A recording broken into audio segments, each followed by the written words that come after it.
राहुल एक wide player है जो मिडिल ऑर्डर में आपको स्टेबिलिटी देता है। उसको किसी नंबर पे आप खिला लें, ओपन पे खिला लें, मिडिल पे खिला लें, कीपिंग करवा लें। राहुल ने बड़ी जबरदस्त बैटिंग की है। राहुल बहुत ही क्लासी बैट्समैन है, बहुत ही अच्छा टैलेंट है और बहुत शानदार इनिंग्स खेली उन्होंने। बड़ी क्लासी स्ट्रेट ड्राइव्स और स्पिन के खिलाफ भी शानदार भरपूर हमला किया। इतनी मुश्किल वक्त में राहुल जब अंदर आए हैं तो उन्होंने कोई चांस दिए बगैर उन्होंने अपनी अथॉरिटी को शो किया। पूरा उसने यूटिलाइज किया मौका, वैल्यू देखें, हंगर देखें, बोलने भी खा रहा है, छोड़ भी रहा है, रन्स भी कर रहा है, एक एंड भी संभाला हुआ है। हैट्स ऑफ पे जडेजा, क्योंकि ये विकेट वो है जहां पे जडेजा का बॉल लग के फोर करके निकल जाता है आगे से। सो आई थिंक उनको पकड़ना मुश्किल था। सबको पता है कि एशियन टीम में जितनी भी आती है इस कंडीशन में जरा मुश्किल होता है। वो ये समझ रहे होंगे कि लास्ट टेस्ट मैच के अंदर जिस तरह पिच बिहेव कर रही थी इस टेस्ट मैच में भी इसी तरीके से करेगी, लेकिन ऐसा नहीं हुआ। हल्का सा प्रेशर क्रिएट हो गया था भारतीय बैटिंग लाइनअप के ऊपर जब 3-4 विकेट्स गिर गई थी। मजा आया टेस्ट क्रिकेट देखने का, टेस्ट मैच देखने का कि रियल क्रिकेट कैसे खेली जाती है, कंडीशन को कैसे असेस किया जाता है, वो चीज नजर आई। ये टीमें बनती हैं, ये टीमें बनाई जाती हैं, ये टीमों में जो बिलीफ सिस्टम जो आ जाता है ना जी, ये जो बिलीफ सिस्टम प्रिवेल कर जाता है टीम के ड्रेसिंग रूम के अंदर, वहां पे मजा आना शुरू हो जाता है। जब भी प्रेशर पड़ता है इनकी क्लैरिटी ऑफ थॉट जो है वो शानदार होती है और काउंटर पंच किया उन्होंने और बहुत ही अच्छे दिखे और बहुत ही शानदार इनिंग्स खेले। हमारे बॉब्जी दी किंग, घंटे का किंग, छनकने का किंग, प्लास्टिक का किंग, जिम्बो का इंग्लैंड के against in England test cricket में एक भी सो नहीं है। राहुल जिस तरीके से बैलेंस था उसकी बैटिंग में, उसके स्टांस में, और बड़े आराम से शॉटे मारा था। कोई उसको, जिसे हम पंजाबी में कहते हैं, थरथली नहीं थी पड़ी हुई। इधर ऐसे कोई ऐसे आराम से cool calm, just playing according to the line and length of the delivery situation. अगर राहुल की मैं बात ना करूं यार, उसके कवर ड्राइव, उफ तौबा तौबा, बहुत अच्छा खेलता है। मतलब ऐसा लग रहा था विराट कोहली खेल रहा है। क्या कवर ड्राइव मारा था और एग्रेशन, मतलब पॉजिटिव वे में खेल रहे थे। सेंसिबल बैटिंग, रिस्पेक्ट दी नए बॉल को, फिर उसके बाद जैसे ही पुराना बॉल होता चला गया अपने शॉट्स भी खेले, बैट बॉल को भी उन्होंने उसके ऊपर रन्स बनाए। इस टेस्ट मैच में नजर आई है क्लास, नजर आई है मैच्योरिटी, नजर आई है मुश्किल कंडीशन में कैसे खेलना, मुश्किल बॉलर को कैसे सरवाइव करना, सी ऑफ करना, उसके बाद फिर जब सेट हो जाए तो फिर कैसे रन्स करने, वो चीज नजर आई। इंग्लैंड में हर ग्राउंड में बॉल एयर में स्विंग होता है, लेकिन जो सीम है वो आज के मैच में इतना ज्यादा नहीं नजर आया। लास्ट टेस्ट मैच में सीम भी हो रहा था जिसकी वजह से हर बैट्समैन को बहुत ज्यादा प्रॉब्लम हो रही है। दोस्तों, तो दोस्तों फाइनली राहुल ने इस लॉर्ड्स के ऐतिहासिक ग्राउंड में दूसरा सेंचुरी बना डाला और जिस तरीके से राहुल और ऋषभ पंत ने बल्लेबाजी की, आप इस बात से अंदाजा लगा सकते हैं कि राहुल ने 100 रन बनाए, ऋषभ पंत ने 72 और रविंद्र जडेजा ने जिस तरीके से लास्ट में इनिंग खेली 74 रनों की, पूरी तरीके से भारतीय टीम को एक अच्छे पोजीशन में ला दिया है। कैसा देख रहे हैं इस टेस्ट मैच को?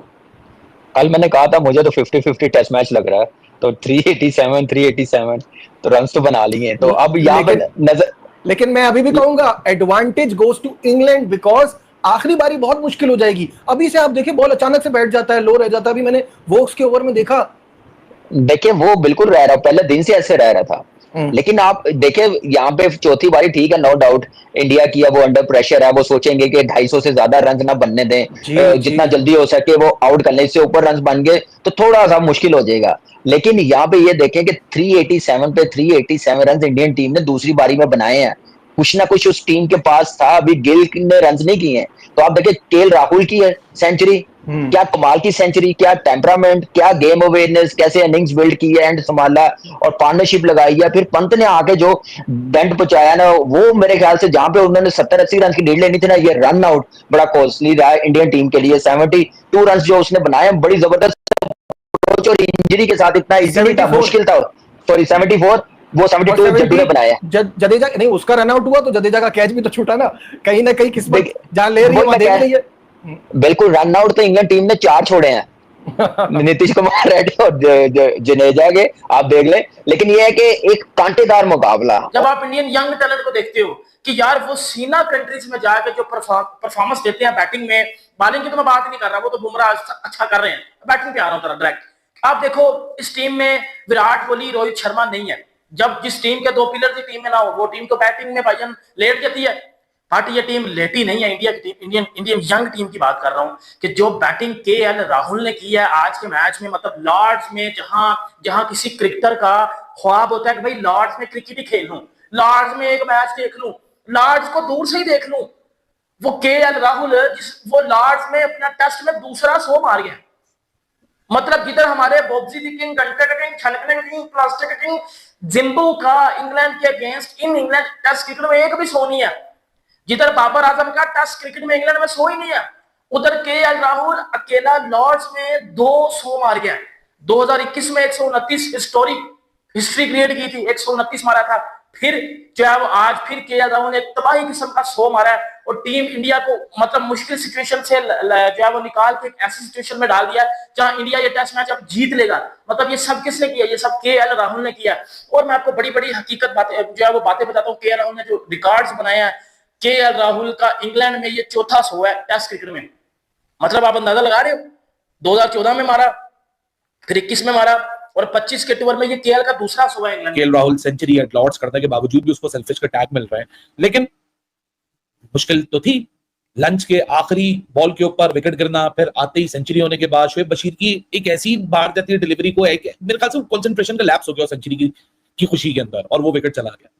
उसके बाद नीतीश कुमार रेड्डी और जडेजा, पहले तो इनके सामने चैलेंज था कि जो पुरानी बॉल के चंद ओवर रह गए उसको निकालो।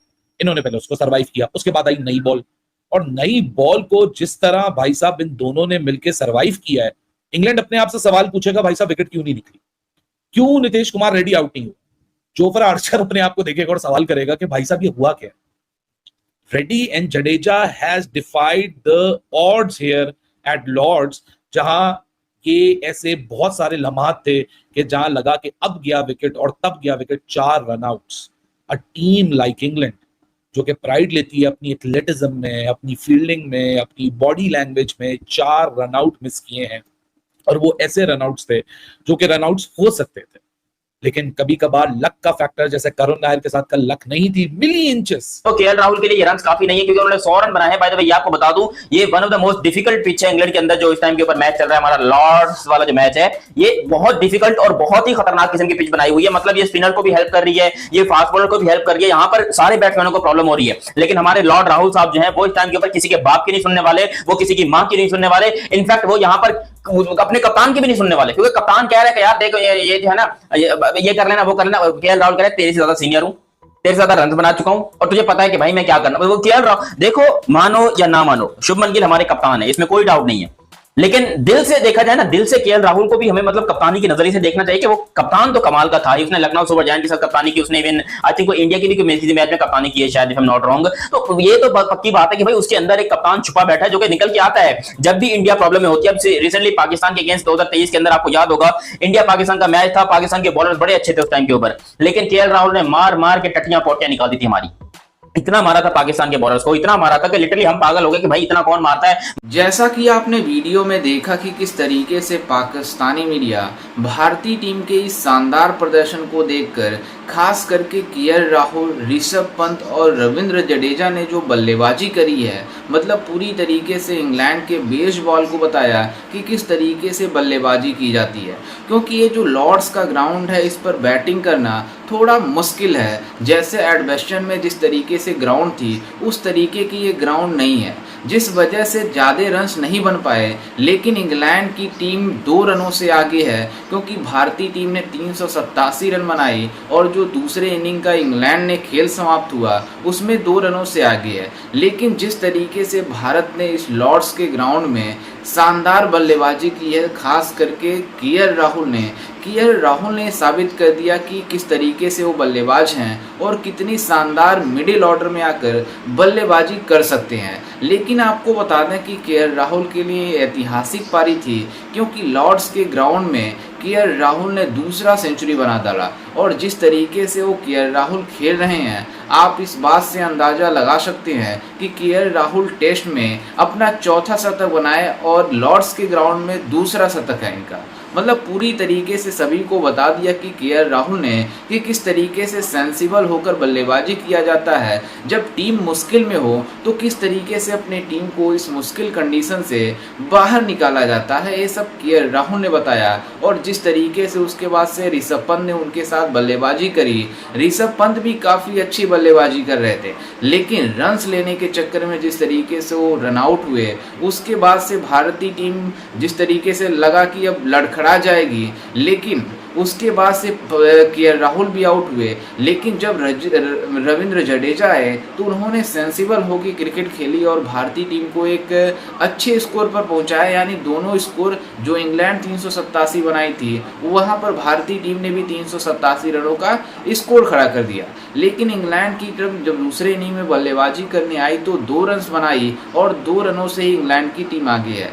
अब भारतीय टीम को करना क्या होगा कि भारतीय टीम को जितने भी गेंदबाज हैं उनको सेंसिबल होकर गेंदबाजी करानी होगी और इंग्लैंड टीम को बताना होगा कि जल्द से जल्द आउट करना होगा, ताकि भारत को लंबा टारगेट ना मिल सके, क्योंकि ये जो रन्स बनेंगे वो भारतीय टीम के लिए टारगेट्स होंगे। अगर भारत 250-300 पे ऑल आउट करती है इंग्लैंड की टीम को तो भारत के लिए मतलब स्कोर को चेस करना आसानी होगी। लेकिन अगर ये स्कोर बड़ा हो जाएगा तो हमारे लिए उतनी ही चुनौतियाँ हो जाएंगी जितने मतलब पहले टेस्ट मुकाबले में इंग्लैंड की थी और इंग्लैंड ने चेस कर दिया। अगर भारतीय टीम को मतलब 300-350 के अंदर इस स्कोर को मतलब रखेगी तो भारत आसानी से चेस कर जाएगा। लेकिन 400-450 पार जाएगी तो भारत के लिए भी टफ सिचुएशन हो जाएगा, क्योंकि ये लॉर्ड्स का ग्राउंड जो है चौथे इनिंग में बल्लेबाजी करने के लिए काफ़ी मुश्किल हो जाएगी। अभी तीसरे इनिंग में मुश्किल होना शुरुआत हो गई है। अगर कल जिस तरीके से जसप्रीत बुमराह का स्पेल चल रहा है,